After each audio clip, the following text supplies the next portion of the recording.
doing. But welcome everyone. My name is Katie Bradford Osborne. I'm from Roaring Artist Gallery, and today is going to be the very first of our exhibiting artists artist talks for our current exhibition, which is Connections, that is in our 3D gallery space right now. So what we're going to do is we're going to take a really quick little tour of the exhibition space, and then I will start introducing you to our three artists who we're going to be speaking with today, and I'm really, really excited to hear from them and hear what they have to say today. So let's see, without further ado, I'm going to start some screen sharing and see.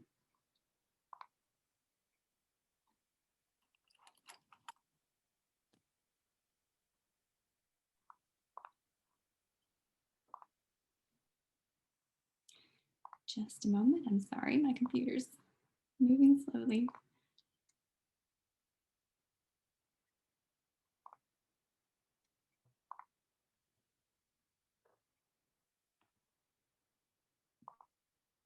All right, can you all see my screen? Yep, looks good. Awesome. There we go. Okay, so we are going to enter the exhibition. Our three artists for today are Rebecca Potts Aguirre, Kadiatou Coulibaly. I'm so sorry, Kadiatou. Coulibaly. Is that right? Okay, awesome. Sorry. And then Lauren Scott Corwin, who is one of our represented artists. So we are going to enter our exhibition and we'll get started.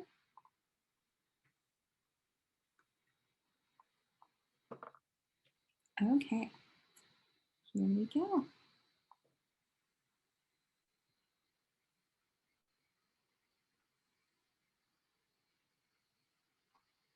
All right. See here.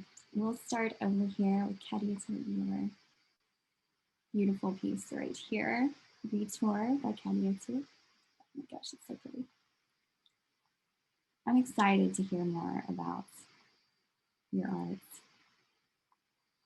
Here is, well, two of our pieces by Lauren. It's actually a two-part piece, Lemoyne Part 1 and Part 2, but they are just so beautiful together that they're on this one piece. And then here is our wall of Rebecca. So this is a video.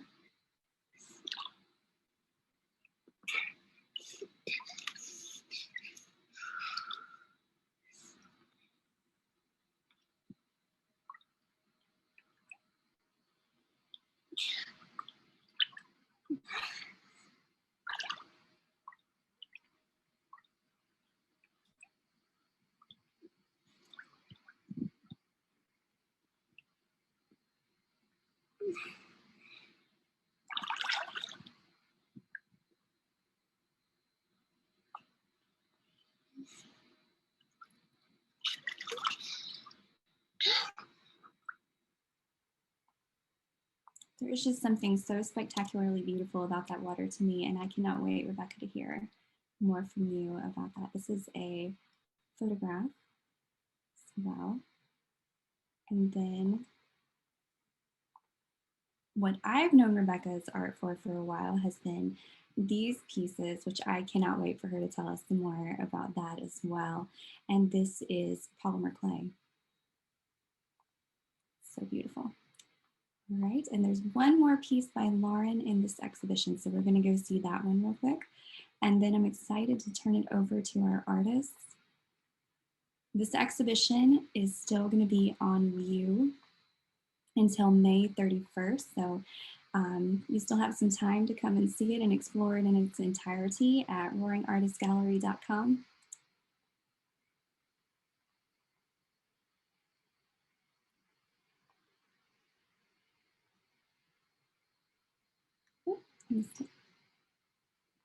There it is. All right, so here's Lauren's. Just because you wear it well doesn't mean it's not hard. I absolutely love that title.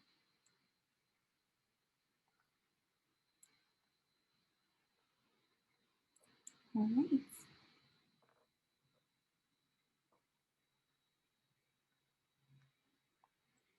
Okay, we are going to start with Rebecca. And so I'm going to read your bio real quick, and then I'm going to hand it over to you and you can talk to us more. All right, does that sound good? Okay.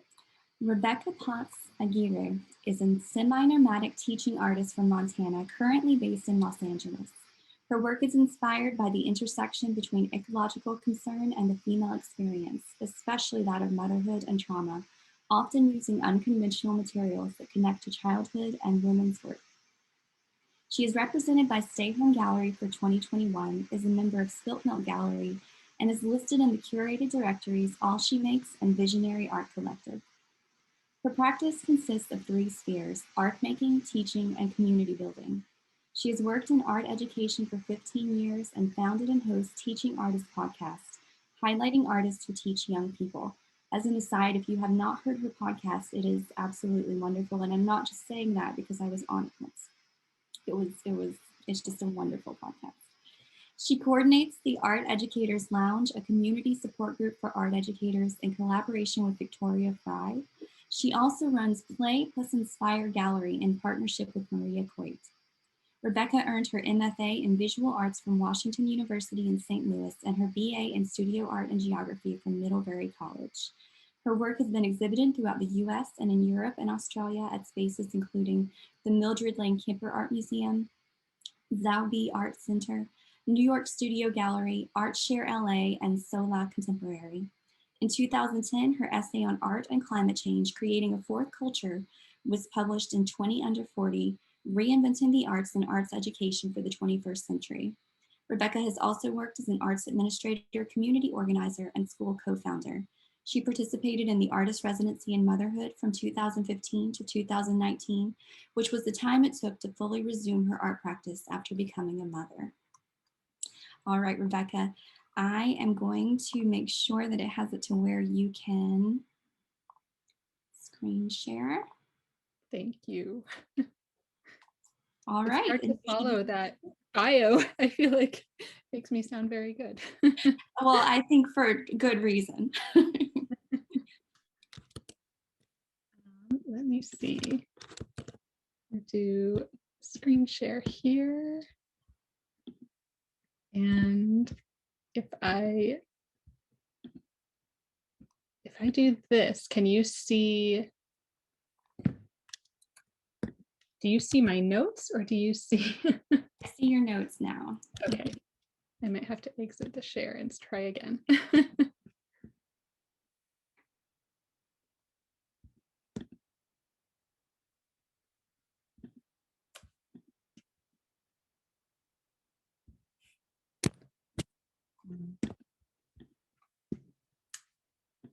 So it doesn't let me. Okay.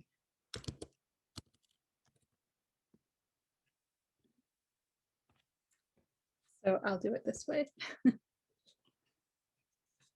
So hello, I'm Rebecca Potts Aguirre, and I've recently added my married name, so you may know me as Rebecca Potts. I'm an artist and educator now based in Los Angeles, and much of my work has focused on water, and I'll be kind of using water as my theme here. I'm actually going to take us back in time. So I'm going back a little bit over a decade to this body of work that I made in grad school.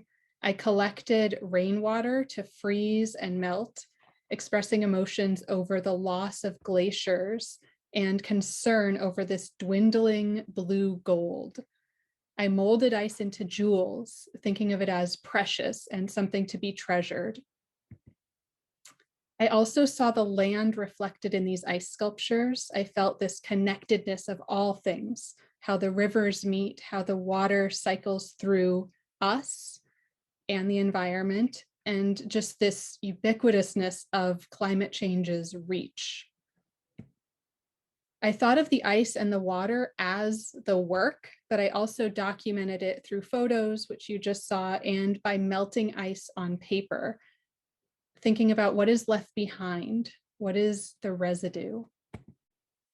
I focused in on one glacier that had personal meaning to me, Grinnell Glacier in Glacier National Park, which is near where I grew up in Montana. And I thought about how to quantify the amount of melting that has already happened just with this one glacier. It would flood 391 White Houses. It would flood 896,992 of my beds. So this piece is cut paper into the shape of my apartment at the time, and all the places that hold water were removed and piled up on my bed. These pieces were stacks of paper with ice cubes and paper really like counted out to represent those quantities of melting. And back then, this is an image of my studio. So this is like the studio table from that time. And now I'm going to jump ahead close to current time, close to present day, skipping over years of teaching and becoming a mother while making work around mapping, energy, fire, and land until I came back to water. And I feel this sort of water's going to keep popping up here and there throughout my life. I don't know when it will disappear from my work. So this is sort of my current studio, or at least a part of it. I spend a lot of time with my daughter while she swims, and water has really been like our haven, our refuge. So I breathe in this calming smell of rain, very much needed rain, and laugh as my daughter jumps in puddles. I weep as I let the shower just wash over me. And now water's meaning expands. I've begun to bring the personal into my work, expanding from just land and water to the body as well. Water has been a refuge during this pandemic, especially. In the city heat, our outdoor space is our building's pool. I see the trauma in my child's seemingly overblown cries at saying, "See you later" to a friend, and I really fight to preserve this refuge for her. It's one place where she can splash and play and be outside. As I watch her go under the water, kick down, and come back up gasping and laughing, I feel waves of emotions, waves of joy, seeing her in these moments of fun, peace, and calm, waves of worry, fear, anxiety, waves of anger and grief over my own childhood. And I think about this idea that water has memory, which is not scientifically true, but Olaf tells us that water has memory. And there's a fantastic Toni Morrison quote about water and memory. And we're made up of over 60% water. So what does the body remember?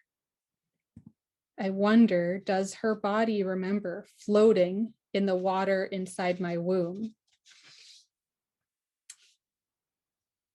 There's also a busyness, a blurring of movement during this pandemic while I somehow simultaneously work and mother, draw and type and Zoom and help with reading, buzzing back and forth from my studio desk to the kitchen table, to my child's desk, to the living room floor. The water is this place of calm, but it's also a place of chaos, and there's danger, splashing, threatening to swallow me up, swallow her up.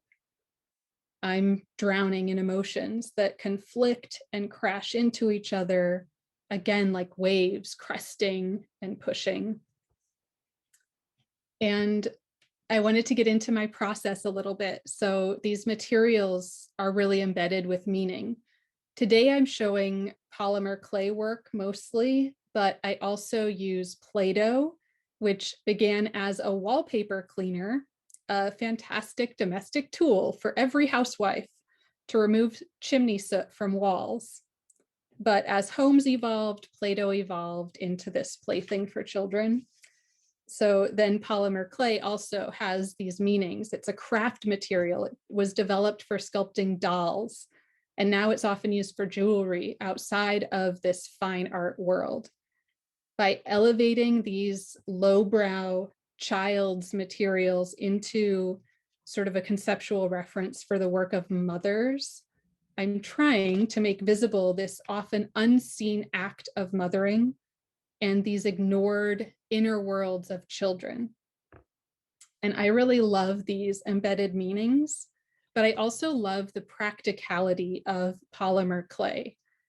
Play-Doh is a little bit tricky because it dries out quickly, but with polymer clay, I can squeeze in 5 or 10 minutes in between mothering and teaching and all the things without worrying about it drying out.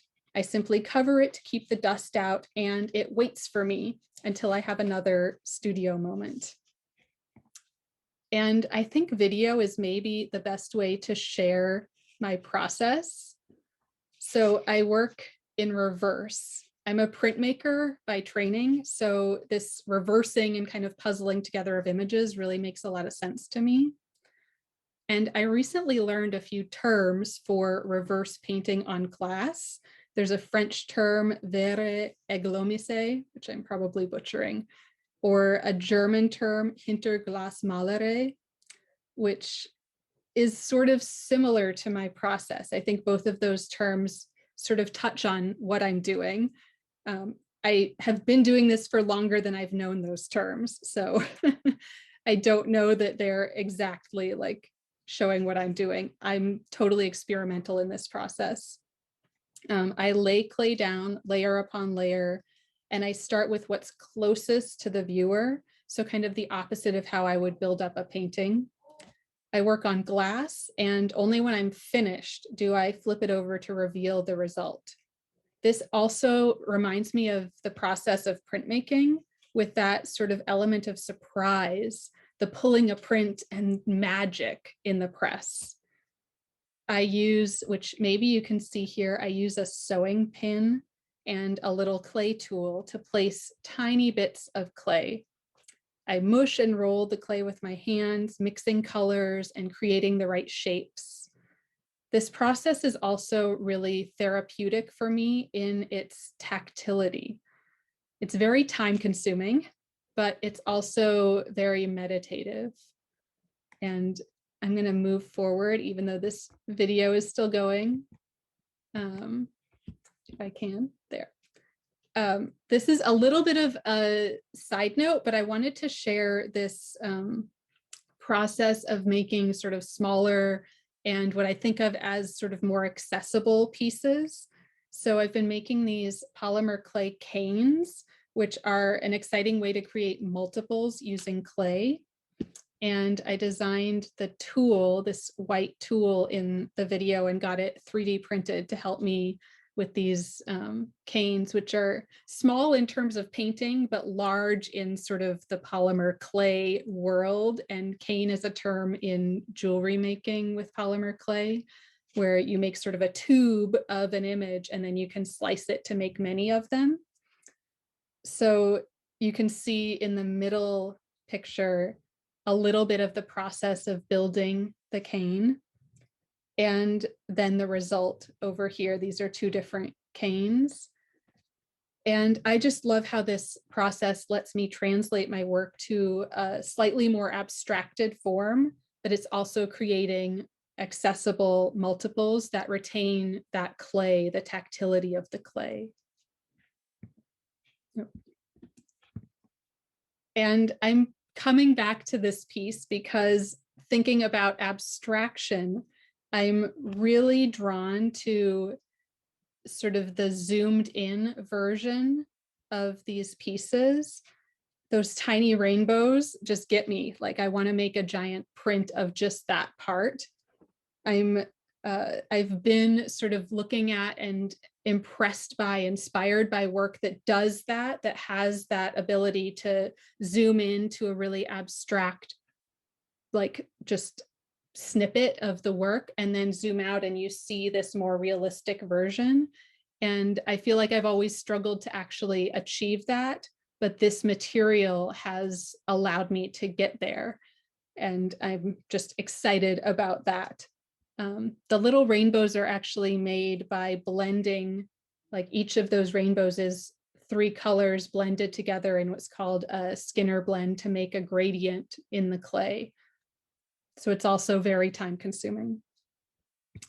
And this brings me to the photos. There's just something magical about the abstraction that the water creates.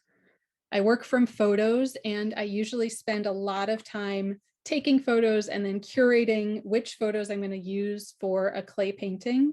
Sometimes I actually edit in Photoshop and kind of piece together a few photos to get exactly the composition I want. And sometimes there's just magic within a photo all by itself. I've taken so many photos and videos, and really until recently, I thought of them only as reference material. Something just clicked when I was looking at these gorgeous abstractions, and I realized that some of these, maybe not all of them, but some of them are works on their own.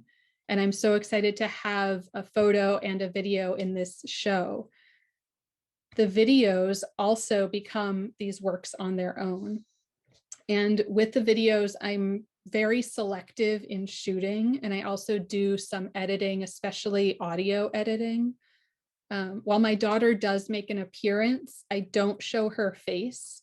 And there's two reasons behind this. It respects our sort of family decision to very sparingly share photos of her, and also creates a bit of ambiguity within this girl hero that lives in my work. She's my daughter, but she also becomes me as I rewrite my own history. And I want that to be a possibility in this work.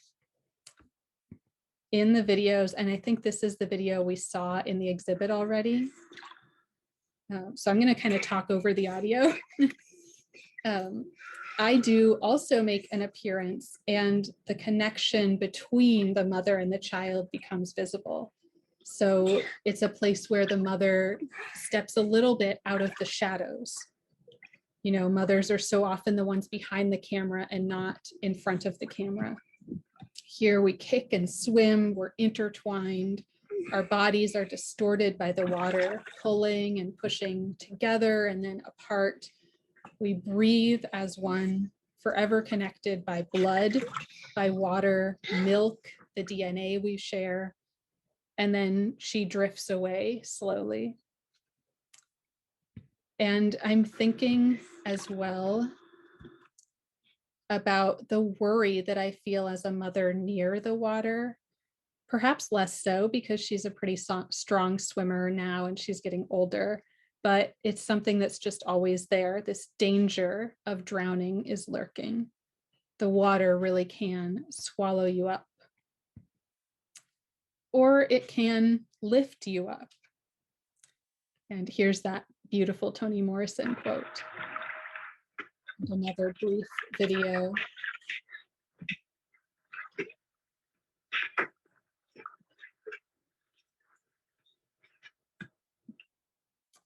And I will stop there and give some time for if there's any questions that came up. I don't know if I was going super fast. Maybe I'll stop my share. Do we have any questions for Rebecca? That was beautiful. I was wondering about that disc, the black and white. It's sort of a disc in the water. It looks almost like writing. Oh, in this piece that's down here. Yeah, that one. Yeah, it's part of the pool. Like I think it's a vent inside. Oh, I see. Okay, I thought it was some sort of inscription or something. Mm-hmm. I really love those little panels, the slate pieces. The small slices. I could see you almost animating those. I mean, that's really great. Someone else said that recently, that those need to be like an animation. So now I've heard it from what it would look like. I need to like follow through on that. Yeah, that was great. I didn't know a lot about your photography. That was really interesting. Thank you. Thank you. Yeah, thank you. That was so amazing. And I love the correlation between the polymer clay and print methods. And yeah, just looking at it also makes me think of like monotypes, you know, like building up that surface on the glass. But yeah, it's phenomenal. I'm so glad I got to hear you talk about your work. Oh, thank you. Yeah, I love that. The printmaking process and teaching it also, there's all the like oohs and ahs. It's just, I love printmaking, and it's also something I'm always doing kind of on the side, but seeing the connection between the processes is really interesting to me too.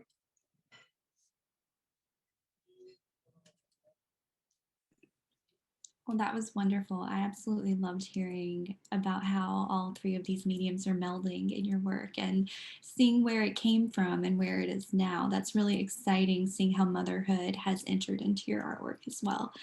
And I mean, that's exciting being a artist mother as well, and just being able to see how other artist mothers are doing this, because this is something that in our art world certainly has not been smiled upon, bringing motherhood into our artwork. So I think that's something that's really strong and exciting about what you're doing. And thank you so much for allowing us to exhibit these three pieces. I think that they're absolutely beautiful. If we don't have any other questions, shall we keep moving? All right, thank you so much, Rebecca. Yeah, thank you. All right. Okay. See, next up we have Kadiatou Coulibaly. My art practice is centered around a concept I call Dimbel Gari. Am I saying that correctly, or anywhere close? Okay. It is important to me that I say this correctly, but I think one of the most difficult things of being raised in the American South is that our accents do not help. I'm gonna have to hire a voice coach at some point because this is important to me. Okay, I call it Dimbal Gari, meaning mother's thread in the Dimbara language. Bambara language. It is a process exploring maternal relationships. My mother taught me how to paint while we were living in Gabon, and she instilled the importance of my Bambara heritage. Living in Brooklyn as a Black Malian woman expands my genetic memory linked to my love for Bogolan, is that right? Bogolan. Okay, mudcloth, and the fact that my paternal grandmother handmade Bogolan in Mali when she was young. Bogolan, that's more right. A cotton fabric originating from Mali and created by the Bambara people, my paternal ancestors. And now I'm going to turn it over to you. All right, and thank you so much for being here. Your piece that is in our show is absolutely amazing, and I'm so excited to hear more about it. So let me turn it over to you, and you should be able to screen share if you would like to. All right, take it away. Thank you, Katie. I'm very excited to be here, and I'm gonna start sharing my screen. Can everybody hear me okay? Okay, cool. All right, so I'm gonna present. And 10 points for whoever can spot me in this picture. This was taken in Libreville in Gabon, where I grew up. And it was for my 10th birthday. I invited almost all of the kids in the neighborhood to my party. So who can spot me? You can unmute yourself. I see you. I see you. Where? You're wearing the pink jacket and the blue jean skirt. Correct. So that was me, little me in Gabon. And so my name is Kadiatou Coulibaly. I was born in Mali, West Africa, and grew up in Gabon in Central Africa. And then I moved to Brooklyn in 2010. And I created a platform called Nerdy Bay LLC, which is an African nerd lifestyle brand that celebrates being African and nerdy while bridging the Black diaspora. So for me, cosplaying and painting are both art forms that stimulate my creativity, while cosplaying helps me celebrate powerful characters that animate my imagination. My paintings reflect my Bambara background and my upbringing in Gabon, along with my experience as an African immigrant living in the US. And I really hope to unify the Black diaspora and create safe spaces on a global scale for Black people to heal and move forward through my art and through my business. Let's see.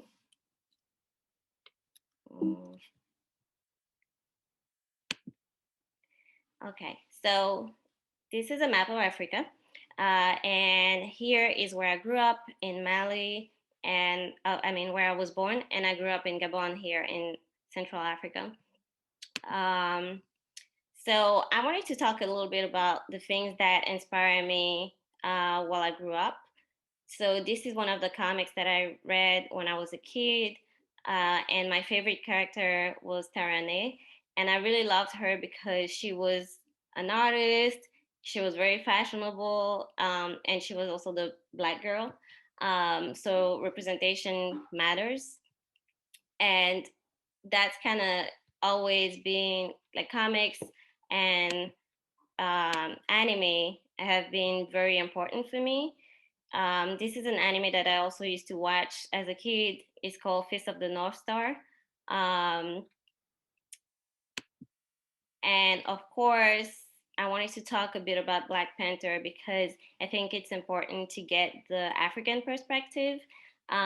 Yes, Black Panther was very important for Black people overall, but as an African, being able to see parts of my culture on the big screen was just something I had never thought I would have seen. And the way it was executed and really respectful of the different cultures represented was very it was very impactful for me. Okay, so this is my artist statement. So my art practice, as Katie mentioned, is centered around a concept I call Dembagari, which means mother's thread in the Bambara language, which is my native language. It is a process that explores maternal relationships. And my mother is the one who actually taught me how to paint when I was a kid living in Gabon. And my Bambara heritage was always something that she stressed while raising me. And my mother is actually Fulani, but my dad is Bambara. And because I grew up in a very patriarchal society, I was still considered Bambara. So living in Brooklyn as a Black Malian woman really expanded that genetic memory linked to my love to Bogolan. And I think that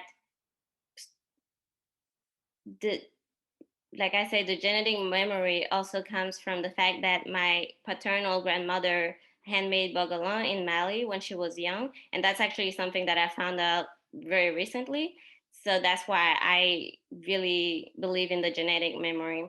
And bogolan is a cotton fabric originating from Mali and created by the Bambara people.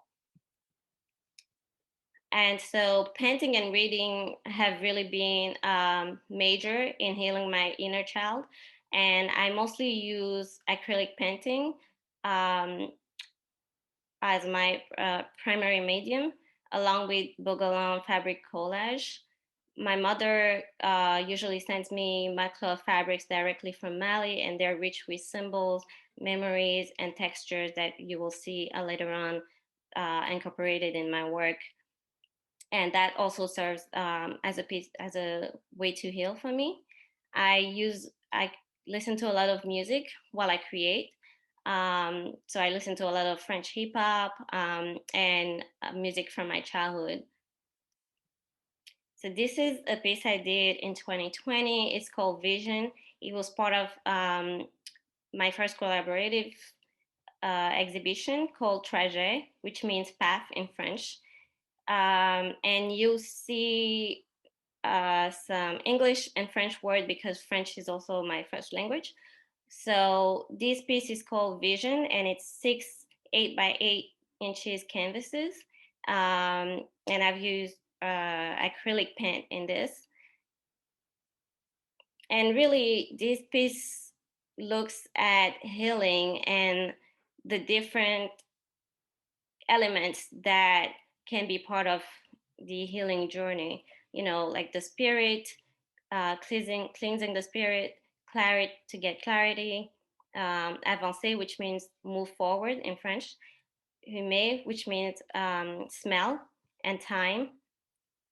And I included the sense of smell in healing because I think that sometimes we rely too much on our vision when really the sense of smell is very important. Like smell can convey memories and well-being. Sometimes we just feel very comfortable with certain smells. This one is called Connection, and it's 8 by 8 inches canvases, and I use acrylic paint. And this is a conceptual self-portrait, and that's why you have me in the middle. And I included words like reflect, guérir, which means heal, flow, and energy, exchange, ascend, leave, and disrupt. And I think that because there's always an exchange of energy, this piece really looks at the self and the environment, how energy flows between the self and the world that's around us. This is a more recent piece. It's called Sabali, which means patience in Bambara. And it's a 18 by 24 inches canvas. I've used acrylic and Bogolon collage. So you can see the two fabrics that I used and how they have symbols and lines that I think are just very beautiful. And this is actually the piece that's in the exhibition, and it's called Retour, which means return in French. It's 18 by 36 inches canvas. I've used acrylic paint, cowrie shells, and Bogolon collage. And I've used cowrie shells for a few reasons. The first one being that it is something that was very important in history. It served as money and to do trade between populations before the creation of money, paper money. And also because sometimes cowrie shells can be used as a way to tell fortunes in my culture. And I also used it because this piece was inspired by a picture that my partner took of me in 2019 when we took our first trip together to Senegal. And that trip was very important to me because I got to not only explore a country and a city that I wanted to visit all along when I was a child, but also because during that trip I met, my mom was able to join us. And at that time I had spent 7 or 8 years without seeing her. So this memory, the fact that my partner was able to capture this picture at that time just is very important to me. And again, the fabric, comes directly from my mom. So there's always this maternal connection that is represented in most of my work. And so I just wanted to leave you with a big thank you to you, Katie, for having me, and to Adrian too. You can find more about me on all social media, La Nerdy Bay, and also on my website, nerdybay.com. So I'm gonna stop screen sharing and open up for questions. Beautiful. I love your application of just paint and fabric, and then you do these really conceptual pieces too. I mean, with ideas. I loved the me piece. That was really interesting. It had so many layers of, things going on. I was thinking about your work being in the NFT world, like if you brought in some of those characters that you like. And I mean, that's so big right now. I could see you selling parts of that piece, Thank you. Something to think about. Definitely. I definitely I hadn't think about it that way, but thank you. I appreciate it. I really loved what you said about, I can't remember your exact words, but like, is it like epigenetics where like experiences from past generations are, passed down to you without even you knowing it? I feel like I've thought about that a lot with my work too. And I love how you realize you were like drawn to this material before even knowing that your grandmother made it and knowing that they're also from your mother. I just really love that tie between the different generations and the women within your family, and that natural instinct to like be drawn to it and to incorporate it into your work. So I felt like that was really powerful. I love how you used it in this piece. Thank you. Something that's very important in my culture that I've realized is storytelling. And sometimes because of colonization, we've been told as Africans we don't have a history because our history is mostly oral. And so for me, this is really like full circle because stories were also being told through the material, through Bogalong. Sometimes they will make these, they will tell these stories using certain symbols. So I really appreciate that. And, it's really full circle. I really love how you're using the material as well. As someone who has used fabric in my work a good bit, it's not that easy to make it meld like that to where it looks so natural and beautiful. And I think especially whenever you are really showing the patterns and the really beautiful stories that are on those pieces of fabric, and the way that you're using it is really special. I think that that's one thing that really makes this piece that's in the exhibition so special to me. I think it's just beautiful. Thank you. I loved hearing too about the shells. I didn't know that history as, like money, but also like all of the different things that those shells have been used for, and just the context there. Again, like materials that have so much meaning inside of them and so much memory maybe inside of them. And I was curious if are you sewing them on, or are you like adhering them? I am sewing them on, which is also a little time consuming. I love that though. Thank you. Do we have any more questions? Well, thank you so much for sharing with us. That was absolutely wonderful. And if you are not following La Nerdy Bay on Instagram, you need to be, because it is wonderful. And I've absolutely loved getting to know you a little bit more that way too. So I'm glad that you spoke to that a little bit as well. And all right, well, thank you so much, Kadiatou. It was wonderful. Thank you. All right. Lauren, you are up next.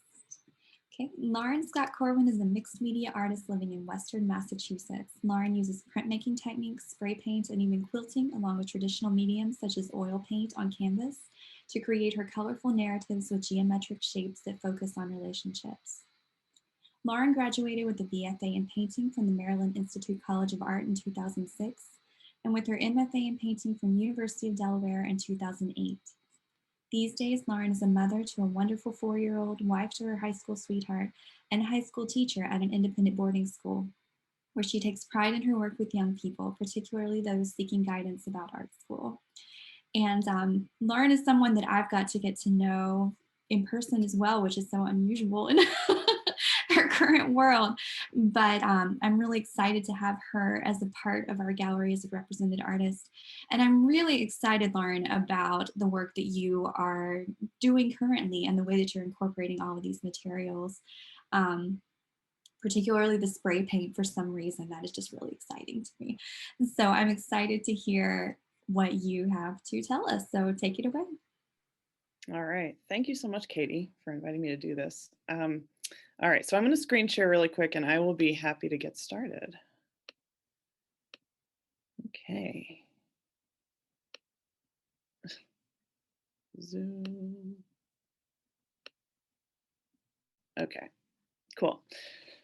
So basically I'm awesome. I'm so excited to go last. I feel like I'm following two really awesome artists and I'm kind of looking at this more as like a conversation. So as Katie sort of alluded to, I'm starting a new body of work. I've just probably started, I would say, in the last 6 months. And there's been, a lot of stop and go just because I am an educator. And I think that there's always like a need for more studio time when you're processing ideas. So one of the things that I'll show a little bit of the history and then kind of showing a little bit also of what's next. And I'm happy to sort of take questions along the way, but you can also wait, I know that there's like an etiquette to this. So I'm happy to kind of roll however. So yeah, just to give you a little background, my name is Lauren Scott Corwin. I currently live in Western Mass, which is like 2 hours from Boston. It's a pretty rural area. We're like a stone's throw away from Vermont. I know Rebecca went to Middlebury, so you're pretty familiar with that. And I live and work at a boarding school with my husband and my 4-year-old. So I actually teach graphic design, even though my background's in painting. And I do a little printmaking too. Like I'll throw in printmaking in the 2D design class just so, they could get a little, something else. And I always find that the stuff that I end up teaching always ends up finding a way like in my work somehow. So you'll sort of see a little bit of like a nuance of some of the things I've done. I always feel like an imposter too, because I lived with a graphic designer in college and it was just like not my calling at all. And I don't know. Here I am, right? But like, it's fun. It's like, I think when you start to think about art as like a practice, it really they all kind of talk together. So it's been really fun to explore that. Okay, so first and foremost, let's start with my studio. This is kind of currently what it generally looks like. It's a little cleaner right now, which is weird. I know it's usually a hot mess. But this is actually an office. I would say the school gives me an office. I use it as a studio, and this is what it looks like. And so this is in the visual arts wing of my school. And the nice thing about this is that it's where I work. So I don't have it attached to my house. During the day, during class, like, I throw my stuff in here, but at the same time, I get to work like between classes too. I usually have lunch in here, which is kind of nice. And I spend a lot of time in here, even if it's not proactively working. And so for me, I always kind of found that like studio time has been like a 24/7 experience. It's just like, if you're thinking about it, you're sort of doing it. And I have 2 little stations you could sort of see here. I have my sewing and I have my painting. So I will say like quilting has been a part of my life since I can remember. I'm not sure exactly where it came from because I wouldn't say my family was quilters by any stretch of the imagination. I think my mom like mainly like hemmed clothing for me. Like that was kind of her thing. Like I know we had a sewing machine, but quilting for whatever reason has sort of been part of the conversation since I can remember. And for me, it like I have this like really big memory as to just handing in a quilt during like one of my painting classes and trying to pass it off as a painting and like getting away with it and just feeling like I kind of like figured out the handshake, And so yeah, I don't know, like to me it was like always a part of it. And right now it's like I don't paint on quilts, like that's not really what I like to do with them, but I'm not against that idea. I just think that they right now they have 2 different practices, but they definitely inspire each other and they live in the same area. So I just have to sort of put that out there. I'm going to show a little of both.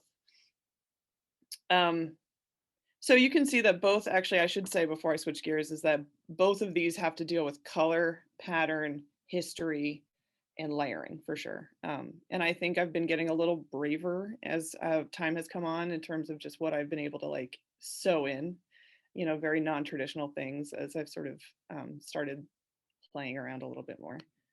So let's go back to me when I'm 10. Kadiatou, you had a 10-year-old picture of yourself too. This is not my birthday, unfortunately. This is some other kid's birthday. But this is a party I went to, and you all may or may not have recognized where this could take place, but this is a restaurant called Medieval Times.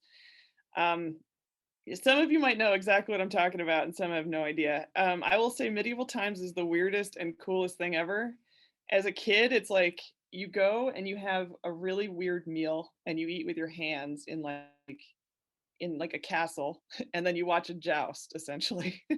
And if it's your birthday, like a prince gives you a rose. It's like the weirdest thing. And like I never actually had a birthday there, but I had like friends that would, and we always had one near us. It's literally a castle, just like on the highway. And it's everything about it is just totally ridiculous. And then your night dies, and then you're like, you watch like theater essentially.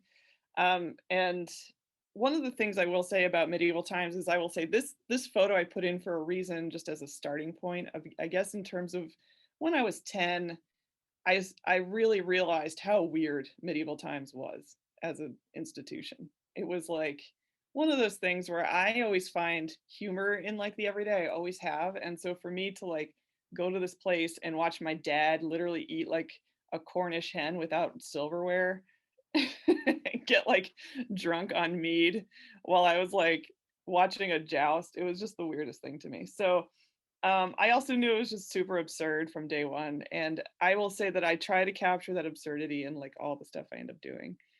Um, so we'll go back a decade. I finished grad school in 2008, and this was 2010. And I will say like the same vibe that I'm getting with Medieval Times, I was sort of throwing in here.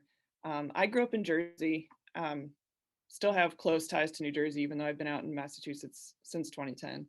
And and I worked in Philly for this 1 year, and we had Love Park was some like part of my like drive-in. I remember just like driving through the city, and that was like one of the areas that I would end up parking my car. And so I always like kind of love the idea of using text as sort of a symbol. I mean, we obviously use it all the time as that, but my take on a lot of the paintings was like, let's grab all the most random things and throw them in a composition and see what other people see about that. And it could be just like a very weird experience for some people because everyone carries their own story. And so for me, it was like I would find the craziest settings to throw in and just see what narratives can emerge.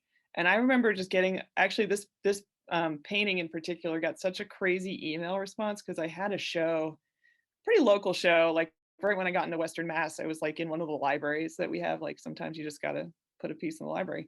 And I had a guy email me about this saying that this reminded him of his mom. And all the stories that she used to tell about her time in Philly, and he ended up buying it, and it was just one of those things that I was just like, wow, that's very cool, like very different and also very cool. But for me, it always been about like time and space, and I was sort of looking through my archives to see where I was going with some of this stuff. This is an underpainting. I just wanted to show this to you kind of in this form. So this one I actually called Medieval Times. It does go full circle a little bit, but I will say that text has always played a role. This is actually quite literally a Medieval Times, the one that I'm used to with this like ridiculous parking lot and this like castle at the end of it. But I started to think a lot about the land that we occupy and also um, just how they kind of like inhabit the same space between like the past and the present. We as humans are ridiculous. I've started to think a lot about how we like how did we get here as a species type of thing. And so to think about like what did this land used to be before Medieval Times literally built a castle here. It was like in the center of New Jersey. There was nothing like historical about it. It was just like probably the wetlands, to be honest. And um thinking about how like all this could sort of occupy the same space and also own a history. Um, as Katie mentioned, I really like to work with spray paint. I think spray paint has like a lot of physical qualities that I really enjoy about it. So I like to use stencils. In a lot of ways you can find that pattern plays a big role in all this too. I mean, you can also just sort of make a super direct connection to the quilts that I also make. So this is actually the same painting. I can go back if you want. Ready? Bing, bing. And I actually just covered it with writing. And there was a point in my career, and you notice 2019, we were all very different people in that year, but that was when I started to throw a lot of more text on it. And I do teach graphic design, so I won't say it doesn't correlate. I would definitely say that there's some connection to my job and my practice, but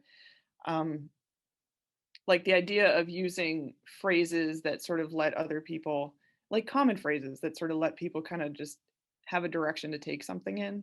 And I wouldn't say that they weren't unambiguous. There's a lot of things about it that I would even say is like self-serving in a way. I know that they weren't all planned out, and actually this painting, to be honest with you, has sort of seen a different iteration, which I may or may not show. I think it's at the end. So let me get to it. But at the time in 2019, I know that this was pre-COVID, so we were, just in a different headspace completely. But for me, I've always been a news junkie. I've always thought a lot about current events and, just like our state as a nation, thinking about activism and sort of thinking about how I can like sort of use my platform as an artist to really kind of bring real ideas in culture to sort of have something to say. And I teach young people who obviously think a lot about this. They also interact with media in a way that I never did. I was like a 90s kid. I remember when the internet was invented, so for me, like, they're all digital natives and they're very good at it. And so for me to watch them, it's like very, very cool and also scary, because they're just, I feel like they're leaps and bounds ahead of where I was in high school, but for sure.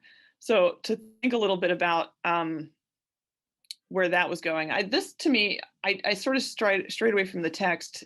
This did get finished in 2020, although it started before COVID. It was 2019 mainly. This is a piece that's called Unclaimed History, and I did this based on the land in Western Mass, and I really wanted to think a little bit more about like the colonization in Western Mass. Like we as, if y'all just to know a little bit about Western Mass, it's pretty rural. There's little pockets of like kind of towns, and the one that's closest to my area is called Greenfield, and Greenfield has this like gorgeous mountain. It's not huge, but it's like this very green, lush mountain that's right in the middle of the town. And I would say like the town kind of circles around it. And we go there to go grocery shopping. That's kind of our hub. But one of the things I always notice is like there's really not much going on the mountain. It's got a higher elevation, so nobody really lives on it.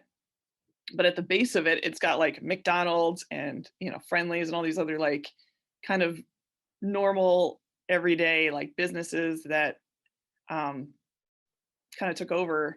There's a lot of like boarded up houses. There's like a brook with a bunch of trash in it. And I just think a little bit about like, I was really kind of thinking a lot about the history of the land again, and like the lineage of it. What does like modern day look like, and so I did a little homework. This was one of those things when I actually got awarded a sabbatical in 2020 or 2019 to 2020. For my school, and I had some time, and so I actually ended up doing some homework on some of the tribes that had inhabited here. And we have two tribes that are actually still very present here. They just got sequestered over to another section of town. So we have the Abenaki tribes and the Pecumtuck tribes, and they've been actually really, they're still very present if you know where to look. They have a lot of different events that you can still go to as, culturally, like they just open it up to the public. And so I've been thinking a lot about them and their presence. And we actually had them, two representatives from their tribes come as speakers this past week to the school, which has been very cool. So just sort of thinking about how they view the land versus how like the colonization of the land had happened, and sort of the history of it. Yeah, so this is another take on a similar idea, thinking about our position, kind of where we are, where we're trying to go. This was, in theory, I know I used a Google Map pin, but, I think you could sort of think of this as more of a metaphorical thing where you're just sort of thinking like, what exactly is happening? Is this like where we need to be as a society. And I will say in 2019, I was thinking of all the other things that I think we were handling as a society. And then, pretty much at the start of 2020 was when COVID started to hit. And so for me, actually, some things have really shifted. So once COVID started hitting, my studio actually got closed down because it was part of the art building, and the school actually went out of session starting in March. So for me, I lost the ability to really have a creative space, which was really hard. And it's to try to explain that to the admin, believe me, it's like you're talking like in a different language. They're like, so what? It was really tough. So I ended up having to kind of move over, and you'll see in the next slide where I went with that. But this was a painting I had started actually in 2019, and when COVID hit, I actually ended up finishing it. But I tried a new palette. Like, I will say that for every painting, probably similar to how everybody else works, it's like every time you try a new painting, you want to see where you can go with it in a different way. You want to see if you can like expand your vocabulary. And for me, it was like, oh, all my paintings are like bright. Can I try a lot of white? Like, it's really as simple as like shifting the palette and trying to get the same ideas through, even when you start to like change the recipe a little bit. So for me, that was kind of a thing. I also I was still using text. And then this one, actually, I will say the Great Reminisce had sort of thought a lot about the history of, this was actually just a direct correlation to a headline I read. And I will say I didn't really dive too deeply into it, other than the fact that I just found it like kind of weird, was when Party City decided to close down a bunch of locations because there was like a helium shortage. And I know, like, that sounds so random, but like, I married a science guy who teaches astronomy, and he's just like giving me all these facts about like how it's non-renewable and all this stuff. And he's just like, what are people doing? Like, why is that like how we're spending our time with helium? And I was like, yeah, like, that's a real solid question, And so to think about how we as like humans just like consume things is something I just thought about a lot. So this was my studio after my studio shut down. It's the floor of my husband's office. It's his like 3D printer. You can see it's like holding all my gear up. And basically I have like an Amazon box on the ground that's holding up my palette. It was very much not cute, but I definitely made it work. I mean, makers got to make, as people say, like you just got to make it work. So for me, I really, I struggled a lot trying to find that space. And this is the first iteration of my thank you painting, my Great Reminisce that I just showed. And then also at the same time, I thought that there was something about it that I had to evolve. And so I did. And for those of you that have sort of saw my work on Instagram, this is an image from it. Basically, I had a bunch of images, like paintings and prints and things that I kind of created in college. Like, my mom just happened to be cleaning out her basement at this like one weekend. She just schlepped all my stuff over. And I was like, you know what, we're going to cut this up. And so I basically made little paint chips, like geometric patterns, out of all these old paintings I made. And what I ended up doing was putting them together into quilt squares.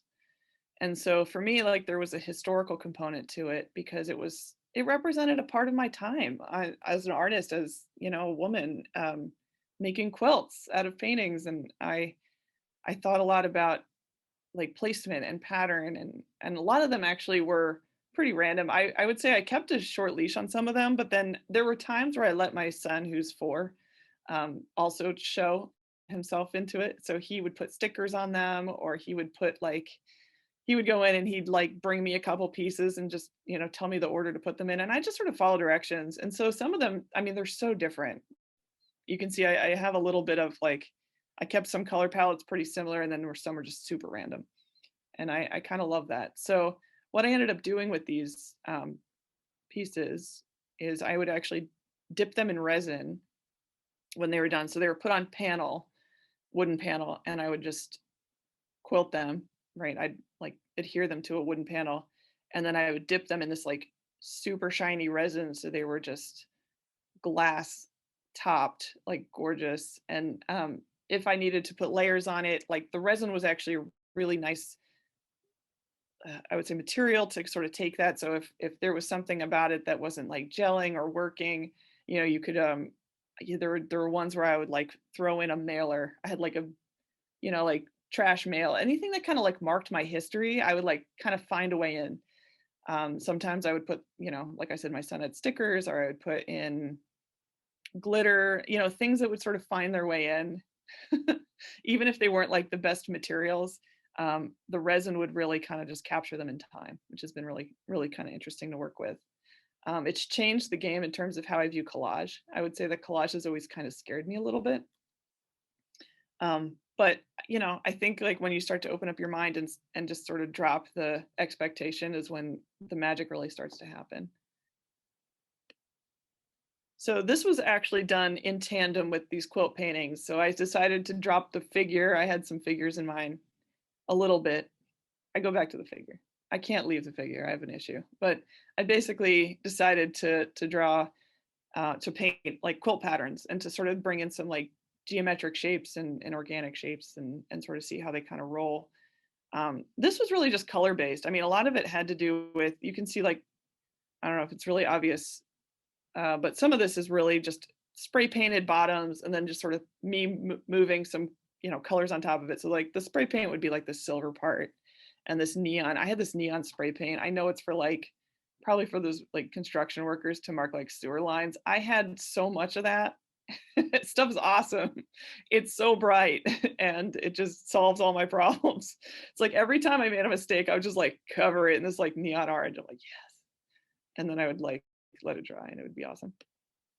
And then I would take those color palettes and I would actually make quilts out of it. And this was like a crib sized quilt. And like I said, I mean, I like the fact that these almost have a utilitarian value to it. I know that they're like obviously a piece of art in itself, but I actually enjoy the fact that people, I mean, to sort of go with the idea of memory, they're able to interact with it and use it and, you know, absolutely have a memory with it. So for me, like quilts actually do kind of honor a different side of how we interact with art. I would almost find like if somebody hung my quilts on the wall, it would be fine, but I would much prefer you use it for sure, because I love that tactile component to it. I think it's really fun. So this is when this should say 2020, but this is when COVID hit and I was stuck at home with a 4-year-old for the better part of a year. And you know, you start to reevaluate your situation. All of a sudden, like your freedoms really aren't what they used to be. My studio was literally gone. And I was just like thinking about my role as like a woman. And, you know, I'm a working mom. I'm definitely somebody who likes to work and to sort of do everything on Zoom, transitioning over to like synchronous learning. I mean, everything was kind of up in the air in terms of like how we were doing as a nation. I mean, this was even before the vaccine was even like a word we were talking about. And I am an introvert. I definitely struggled with having like this much family time. Like I could not literally leave my family for more than an hour a day. It was really tough. And I know that's real talk, that sometimes parents don't really want to talk about like trying to run away from their children, but like there were just times where I was just like, don't touch mommy. Like you just need to.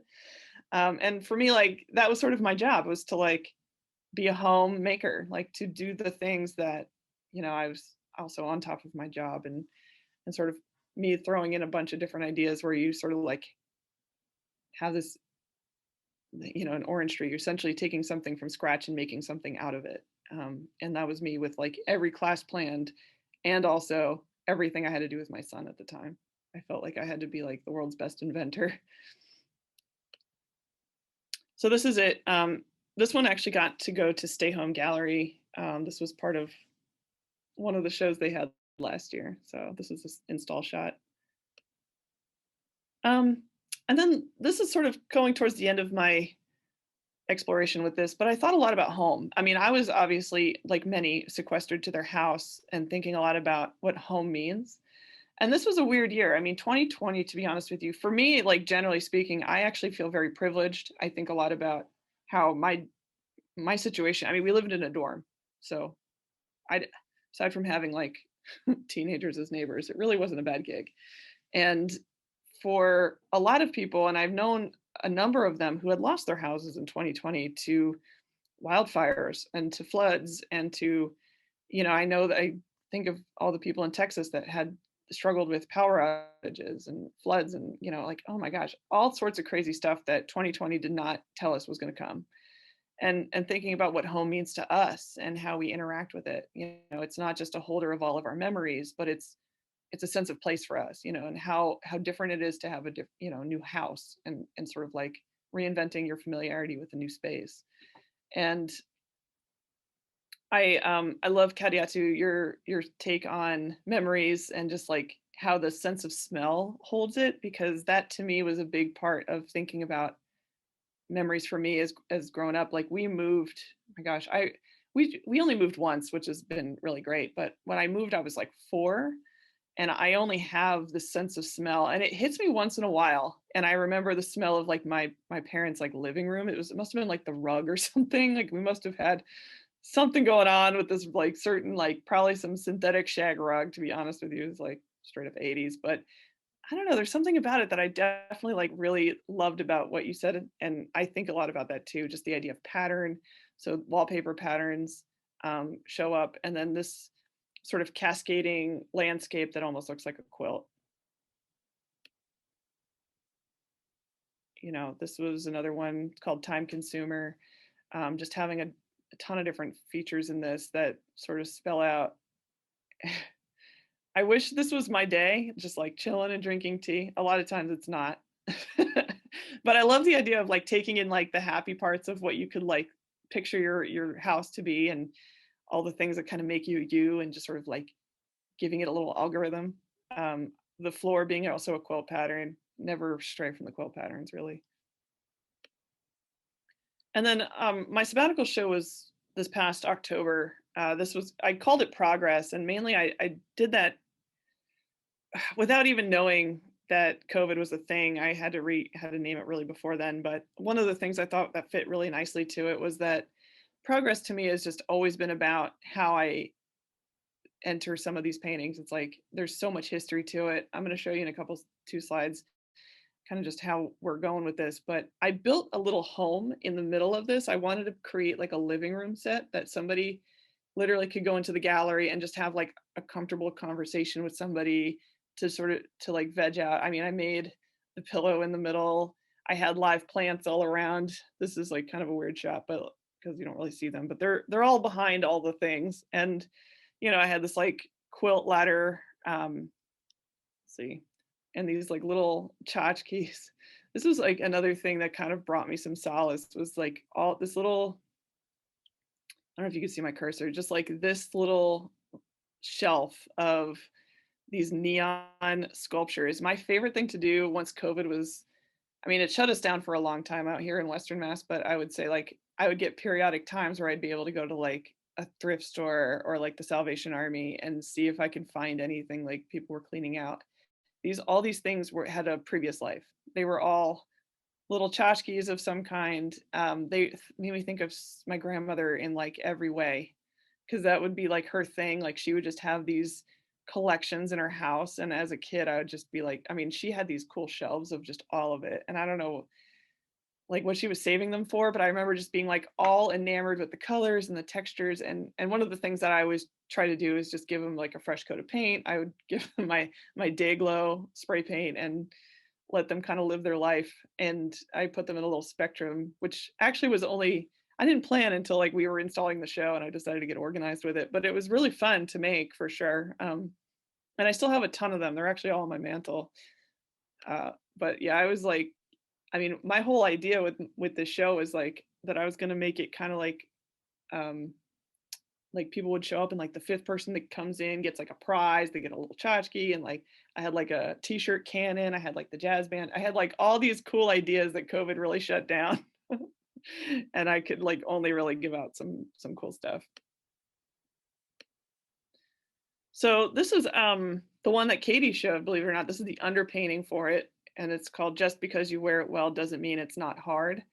My ties to New Jersey have always been obviously like a big part of my identity. I've I'm still obsessed with New Jersey. I think there's a lot going on there that I have yet to come back to. But so I used my sort of homesickness, all my childhood things that I was thinking about, you know, the things that sort of commemorate your home, and put it in a painting.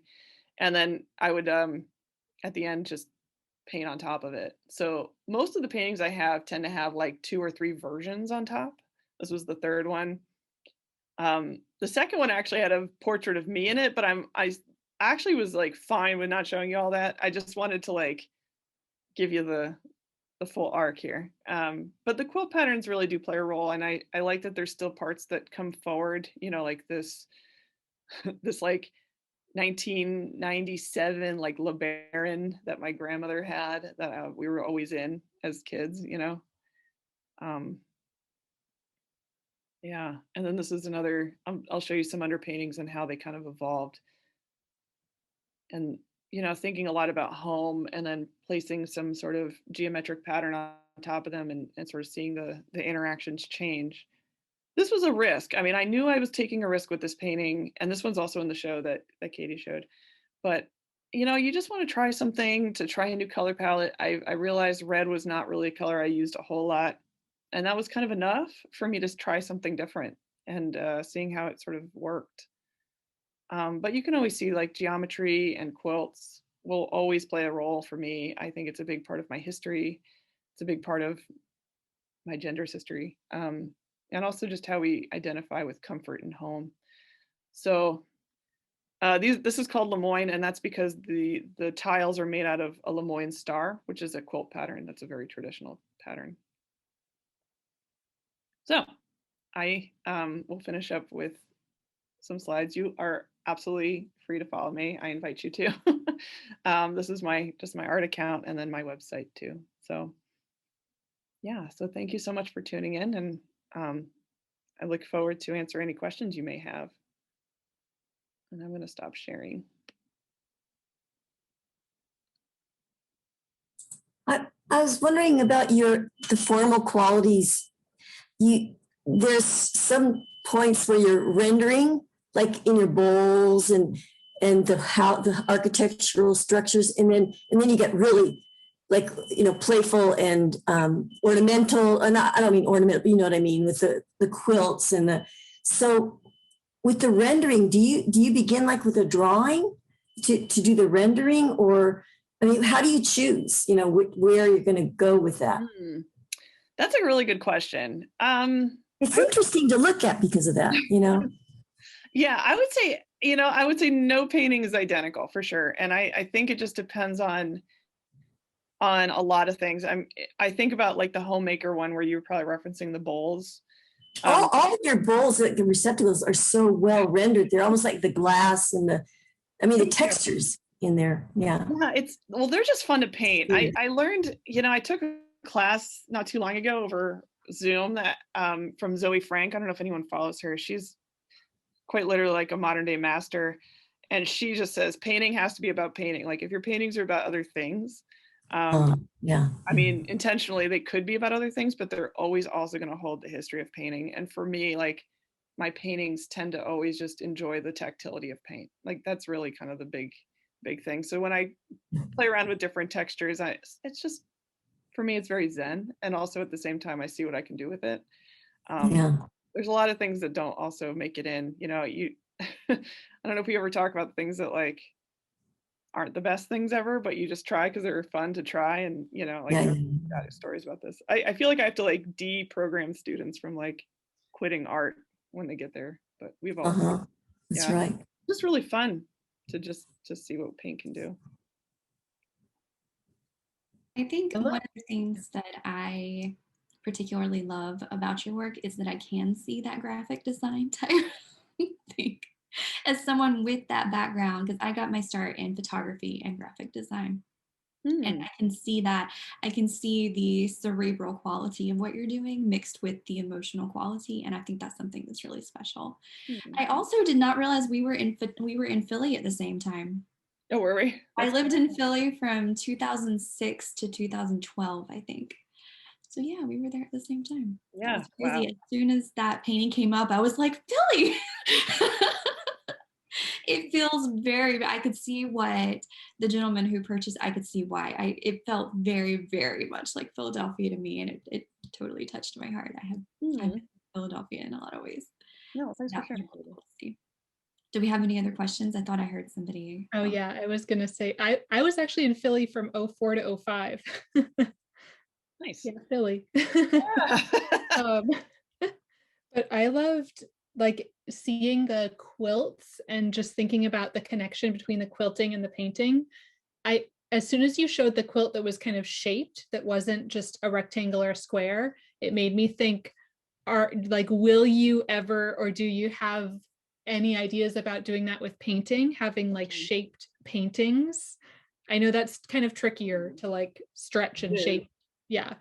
It's definitely an idea I have for sure. And I think if anything, it'll probably get structured as like little stuff just to see if it can be possible. Yeah, I will say that that's something on my to-do list. I haven't gone there yet. But yes, I've definitely been thinking about that and where I can go with like a different shaped can. I'm a very traditional painter. Actually, I don't know. Like I'm really just an oil painter on canvas. So for me, like building a canvas that's kind of a funky shape is like, there's logistics too. And I think that, yeah, I don't know. I feel like that's a solid question. I'm not sure if I have a timeline for it, but it's on my to-do list. I thought it was really brave of you to cut up your work like that too. Thank you. I mean, that would be really fun because as you're playing with that shape, you remember that whole experience of making that painting and putting it together. That must have been really cool to do that. Yeah, it was super fun, very cathartic. Yeah. In a lot of ways. Yeah, for sure. You really love it. I have 2 of them. This is probably why. Yeah, that's true. I loved like the hidden histories, like within the themes and within the materiality of your pieces. Just how much, like I knew that layering was a big part of your work, but I hadn't really seen some of those underpaintings before. And I love, and I do that in my work too. Lauren and I know each other, and so I knew we had similarities with how we worked, but like listening to us, like, whoa, and that, and that, and that, like there were so many things that you have embedded into your work that's not always, easy to see at the end. And I guess I was wondering too, like, so when you said like, this is an underpainting to this one, when you're doing that, do you know that you're going to like kind of transform it to the point where most of that layer is going to be hidden? Or is that something you just kind of let it unfold? So that's a really good question. Most of the time, I don't know what I'm going to do when I paint it. So yeah, there's always the plan to do something. And it's not, I feel like every professor I've ever had is probably like, would yell at me for this, but like, it's like to paint over my painting is the goal. And it doesn't really occur to me until the underpainting's just about done in terms of just what's next. Color palettes to me are huge, and so for the medieval times painting, like I just wanted to try like a warmer painting to see what was gonna unfold with that. And I also used a lot of different spray paints that I hadn't used, like a magenta and like a kind of like an olive green, like just colors that I wouldn't necessarily like put together. And then like the addition of like the cerulean blue was just such a last minute choice. Yeah, I just went with it. Like part of me, like my heart is like beating out of my chest when I'm doing this stuff. Like it's not like a walk in the park for me. Like I'm actually like gut checking myself every second, just being like, is this the right thing I've done? But I think the nice thing about oil paint, it kind of does what you want it to do. Like you really can layer it to the point if it's not good, and also doesn't dry right away. So for me, like I've definitely had to like, wipe down layers that haven't worked so well. And so yeah, you just have to get really fluent with the materials, which I feel like I have in the last few years because of that. I think that was really exciting to see the underpaintings and how that's a part of the story of what you're doing. Yeah. I think that's really cool. That's not something that you get to see a lot from painters. But I know there's even been a couple of pieces that you had in the gallery, and then you were like, you need to pull those because now we're going to, and I was like, half of me is like, okay, what's going to happen? And then the other half of me is like, this is so exciting. So I can't really imagine like being the one who's doing it. But I think that it's really, really cool that you do. Thank you so much. Yeah, and thank you all for being here. Really appreciate it. Yes. Do we have any other questions for Lauren? If not, I want to thank you all. What was that? I'm sorry. Oh, I have a comment. I really enjoyed seeing your work, and I think that I can really see the symbolism with all the patterns and the forms, and also the playfulness with the colors, and the part where you cut out your pieces. That's very brave, and I think that part of it is also that our work is part of us. So I really commend you for being able to do that and, sharing that with us. Oh, thank you so much. I like that line. It is true. Mm-hmm. Yeah. Well, thank you all so much for joining me today. And thank you to everyone who's going to, because this will be recorded, so everyone will be able to see it afterwards as well. But thank you so much to our 3 artists today for sharing. This has been absolutely wonderful. I cannot tell you how every time that we have a show that goes up in the gallery, I feel like this is my new favorite. And I absolutely love this show. So if you were viewing this before May 31st, please make sure that you go and check out this show because it is really special and really wonderful. It's called Connections, and it's really about, I think that if you've just seen these 3 artist talks, I think you can sort of see how that works out into artwork, but it's really special seeing how each artist really takes that idea and moves with it. So thank you so much to our artists. Thank you so much to everyone who's come and everyone who's been viewing with us. And once again, this is Katie Bradford Osborne. I'm the founder and gallerist at Roaring Artist Gallery. And thank you for being here with us. All right, till next time.